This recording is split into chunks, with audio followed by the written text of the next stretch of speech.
to Wish I Had Known, the show where hindsight meets insight. Host Jodie Lamb has worn many hats in the world of finance, from navigating the intricacies of financial planning to unraveling the mysteries of insurance claims and diving deep into the realm of structured settlements. Each episode explores the topics that make you say, if only I had known this sooner. Join the conversation as we uncover the insights that can make all the difference. This is Wish I Had Known, because knowledge is power and hindsight is 20/20.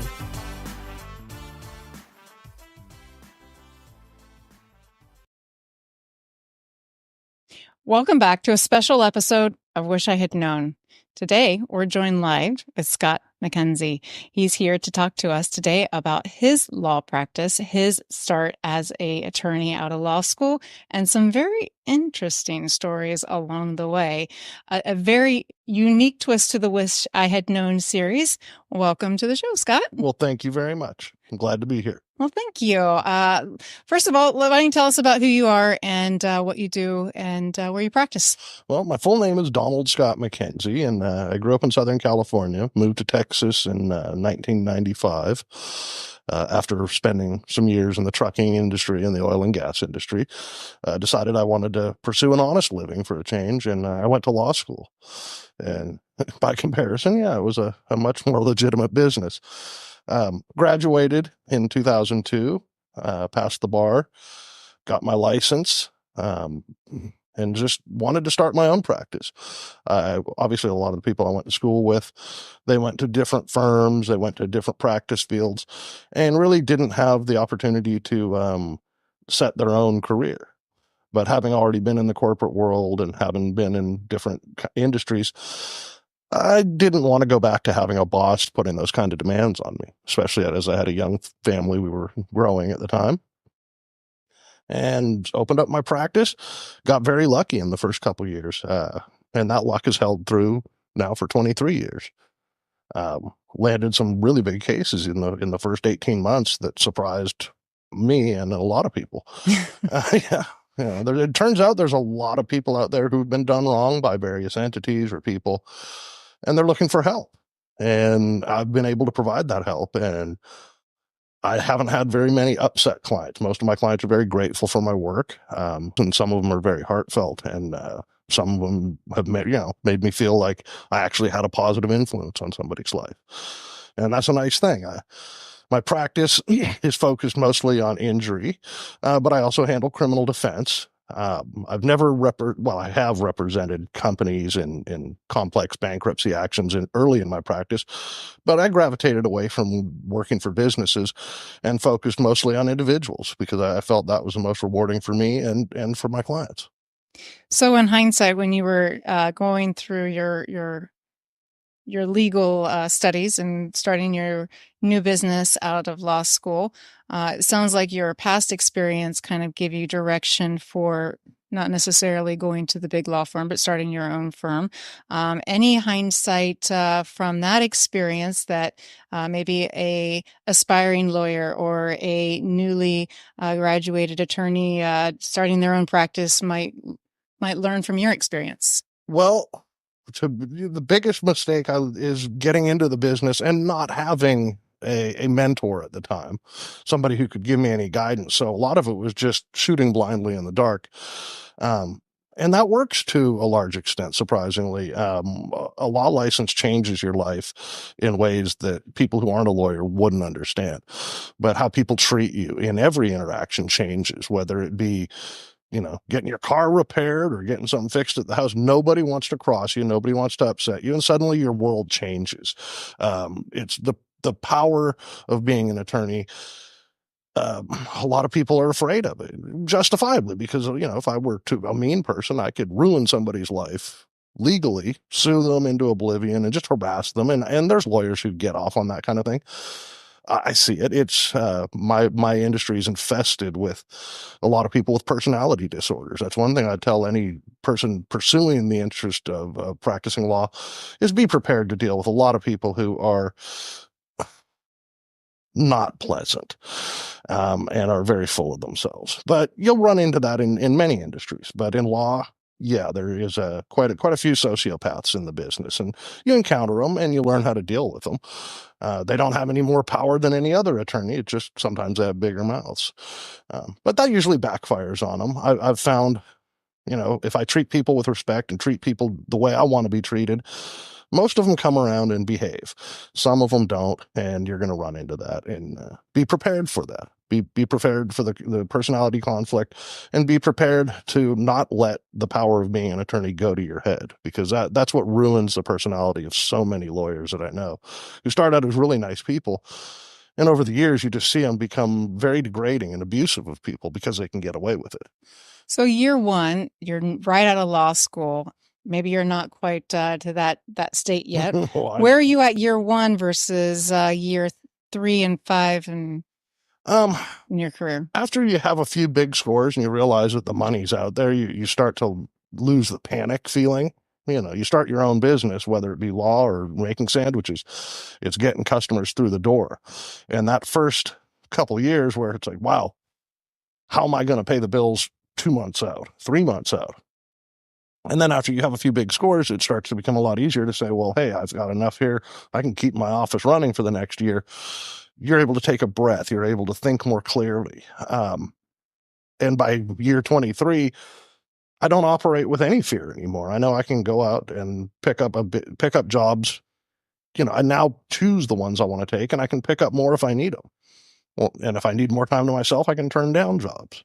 What would the 23-year-old self say to the first year attorney? This will sound strange given the what your form of your show is here. What I wish I had known. What I wish I had known is that you shouldn't be looking back at your prior decisions and worrying so much about them. Did I make the right decision, wrong decision? Navel gazing at yourself about prior actions, because you can't change them. All you can do is learn from them, and you can move forward and hope that whatever you did wrong in the past, you can improve upon and get better at it. And like anything else, that's why they call it practicing law.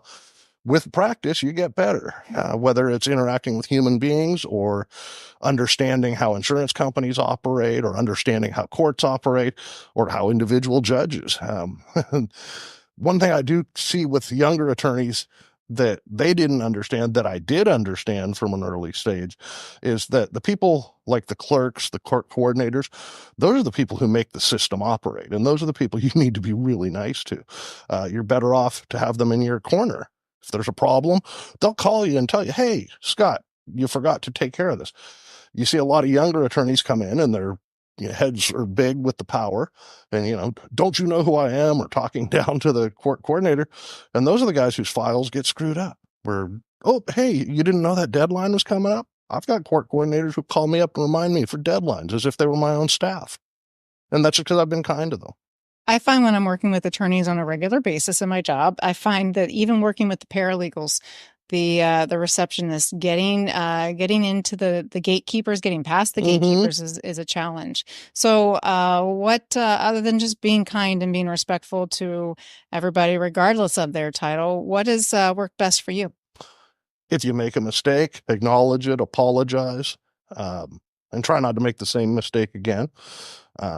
Don't try to defend bad decisions, and definitely don't try to defend bad results. You have to accept that in this business, you're not always going to get a good result for everybody. You can only try to get good results for everybody, but you can't succeed at that. It's impossible. Sometimes it's bad facts. Sometimes it's bad clients. Sometimes it's just bad luck. And there's things you can't do to fix things for somebody who needs your help. And so you've got to learn to not internalize it, to not make it become a burden on your shoulders. I represent my clients. I do my best for my clients, but I can't break my heart for my clients, because I have multiple clients and I'm obligated to each one individually. Well, some of them make bad choices, and perhaps they've made choices that they can learn from. Any interesting stories from their experiences that we should wish we had known before we end up having to call you for such a... Well, the criminal side of my practice is generally people who made bad decisions. And so I could go into miles and miles of that, whether it be, the guy who's got his fourth drunk driving, or somebody who's beat up his wife, or robbed a bank, or insurance fraud, or, I've represented people from all walks of life doing all sorts of silly crimes. Sometimes I've represented priests, I've represented doctors. People get into a bad situation, and then you got to try to make the best of it and get them out of it with the least damage. On the civil side, all the time, I see people who make bad decisions, but usually those are the people who are liable. Those are the defendants in my cases. Generally, my cases involve somebody who, went to a house to be invited to, to a birthday party, and the homeowner's two pit bulls decide to tear into them. And this is the third person they've bit, yet they still keep the dogs around people. That's a bad decision. Or somebody who drives drunk and causes an accident and injures a family, like a case we just resolved this week. She went out, had a few drinks with her friends, decided, I'm okay to drive home. She wasn't okay. She put two people in the hospital. She ended up doing a little bit of jail time behind that, and her insurance company didn't want to pay, and ultimately we had to file it, and they made a series of bad decisions, and ultimately they paid policy limits on it. So we got what we could for them. Probably my favorite tale is a guy who used to be a neighbor of mine before I was an attorney.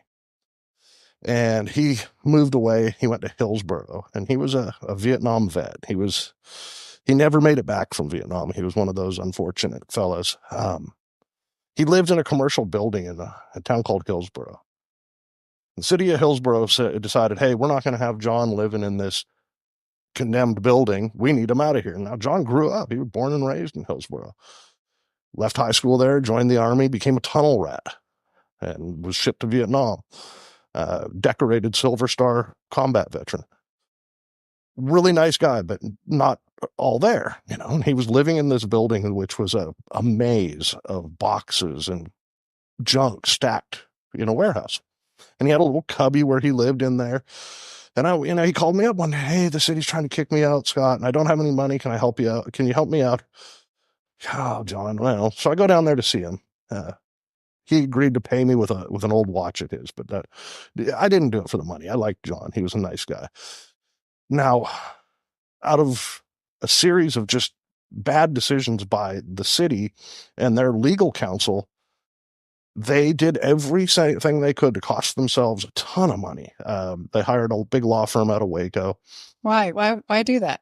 I didn't understand it, but I think a lot of it had to do with small town politics.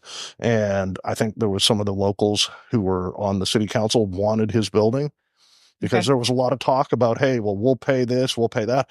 He didn't want to sell. He wanted to stay there. He liked it. That was his hometown. He wasn't going to go without a fight. Well, they hired a big shot law firm. They removed it to federal court because I had filed a temporary injunction to keep them from going in. They'd put up notices saying they were going to send the SWAT team in, sheriffs, to forcibly remove them from this property. I got a 14-day TRO, temporary restraining order, on the city of Hillsborough that said, hey, 14 days, give us time to cool this down. Let me talk to John. Now, the funny thing is that TRO was in the county court in Hillsborough, and the judge told me and my client, he said, look, John, in 14 days, I'm going to let the city come in and remove you. You have to understand, this is your last at bat. Well, we leave. I go home. Next day, I get a call from this big shot lawyer down in Waco with one of the bigger firms in Waco. He says, well, we've removed this case to federal court because this is a federal question. When you sue a governmental entity, it becomes a federal question. Okay. A bad decision in this case. Horrible decision on their part. They didn't understand that my name is Donald Scott McKenzie. They thought my name was Scott McKenzie because that's what I go by. Everybody knows me as Scott, have since I was little. Well, he called him and says, well, you're going to have to get another attorney to handle this because you're not licensed in the Western District of Texas. Yeah, I am. I've been licensed in the Western District of Texas since my first year. This was my fourth or fifth year practicing when this was all happening. Well, no, we looked you up. There is no Scott McKenzie license. Well, did you look up Donald Scott McKenzie? Because that's how I'm registered with the state bar. And I could hear in that moment of silence from him that somebody was going to lose their job at that firm. I just knew it. Having been in the corporate world, I knew that silence. He was like, because he knew he was off base. All right, you're leaving us hanging. What happened to John here? Oh, it's back. Okay, we get to federal court. We end up in front of Judge Smith, who was a pretty renowned judge in the Western District. He doesn't like law enforcement. He doesn't trust city entities. He oversaw the Branch Davidian cases, and so he'd seen extreme abuses that had led to tragedy. So he really put the brakes on this case. The city came out, guns blazing. They wanted an immediate hearing. They wanted this. They wanted that. He said, all right, well, we'll set it for hearing in 6 months. So now we went from 14 days to now 6 months. We show up for the hearing in 6 months. The city's still guns blazing. We want them out. They put up the code enforcement officer on the stand. And he tells about how this building is just a maze of boxes, impossible to get around, and little narrow passageways. Continuation of his kind of stuck in knob, hasn't really come home. Well, they painted a picture of a very dangerous premises that, if you sent in the sheriffs, people could get hurt. Well, they went on with all this about how dangerous it was, and they wanted him out of there immediately. My only defense, I didn't have anybody to testify for John other than him. I put John on the stand. John, I'll never forget it, too, because I said, John, tell us about yourself. Where were you born? I was born right here in Hillsboro. I was born at the hospital, whatever it was, the regional hospital in Hillsboro. And where'd you go to high school? Right down the street at the high school. And what'd you do after high school? Well, I knew I was going to be drafted, so I went and joined the Army. Well, what'd you do in the Army? Well, they put me in specialized training because I'm short, and they trained me as a tunnel rat. And as soon as he said tunnel rat, I could see Judge Smith turn and look at the witness. And I could see the wheels turning in the judge's head. I knew exactly what he was thinking. He was thinking, wait a minute, Hillsboro wants to send in a team of sheriffs into a darkened maze with a former tunnel rat. There's no good outcome for that. There's going to be, sheriffs leaving in body bags if they did that. And that was kind of the picture I wanted to paint, but I didn't expect the judge to catch it as quickly as he did.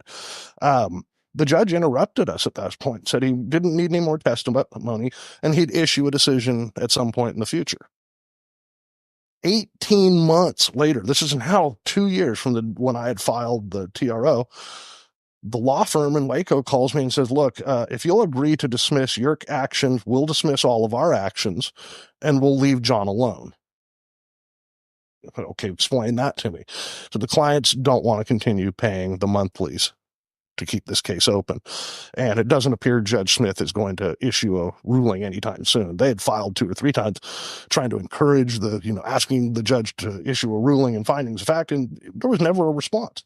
So the judge wasn't going to be very cooperative. Yeah, the judge didn't care. He was old. There was nobody, they couldn't appeal a decision he didn't make. Got it. Right. And so he just left them hanging and said, oh, well, I'm still deliberating. 24 months later, we dismissed the case. This was 2007-ish. John Fink lived in that building till the day he died. He died about 6 months ago. So I basically bought him 19 years of them leaving him the heck alone. He'd call me periodically, and he'd laugh. Every time the sheriff drives by, they look away. They don't look at me. Nobody makes eye contact with me. They just don't want to even mess with them. And so, now his building has moved on. The city, 19 years later, unfortunately for them, it got resolved. But, he got to live out the rest of his life the way he wanted, in the town he wanted to live in. And the city didn't get to take anything away from him. That's a remarkable story to not only to his successful outcome and your perseverance, but is there a takeaway from that experience? The takeaway I got from it was that the city and their attorneys approached it from a position of arrogance. And the world gives back to you what you put in it. You go in with bad intent, you're probably going to end up with a bad result. And they came after him thinking he'd be a pushover, that they'd take his building from him, they'd probably sell it for a profit, and they were going to get away with abusing him. And then once I got involved, they said, all right, well, let's get a big shot law firm and go, abuse his lawyer and him. And they figured by removing it to federal court, which cost the city tens of thousands of dollars to accomplish, that they were going to suddenly have a win and that they were going to have control of the case. And instead, it just went out of their control. And the city ended up spending tens of thousands of dollars over 24 months, and they accomplished absolutely nothing.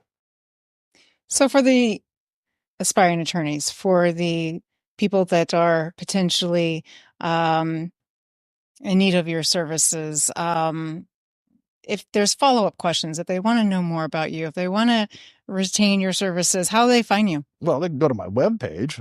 My webpage is scottmckenzie.com, SCOTTMACKENZIE.com. Or they can email me, that's easy enough, dallaslaw@gmail.com. Okay. Or they can give me a phone call, 214-245-4625. There you go. Scott, this is interesting to me because I'm not an attorney. I work with attorneys on a regular basis. Typically, I deal in the personal injury space. So the criminal stories of your experience is always entertaining, and you have a fun little tagline that I occasionally hear you use. Got caught, call Scott. There you go. There's another wrap to another interesting conversation here on Wish I Had Known. If you got caught, call Scott. Apparently, though, if you're an aspiring attorney, follow your heart. Follow what brings you joy in working with your clients, doing what the right thing is, whether it be helping someone unintentionally from 14 days to 19 years taking care of them. There's good that happens. I think it's too easy to get caught up in the legal profession. And like you said, get kind of, they lose position, lost sight of the opportunity to do good in the world. That's right. I didn't make a lot off of John's case, but it was one of the best cases I've ever been involved in. Yeah. The intrinsic value, far better than the monetary. All right. Any final parting words? No. Thank you for having me. I've enjoyed it. Well, this is another interesting conversation where we get to learn insight information so that we don't have to say, wish I had known. We never know where we're going to find ourselves. So I look forward to talking to you. If you have any other questions, feel free to reach out to Mr. Mackenzie, or if you have any interesting stories or questions that you would like to have answered, feel free to reach out to me on LinkedIn or hashtag Ask Jodie. Thank you so much for joining us on another episode of Wish I Had Known. If you're seeking guidance, inspiration, or simply a moment of connection, join us on the next episode. Thanks. To today's episode, please like, share, and subscribe so you can hear all of Jodie's chats, so you don't have to say, wish I had known.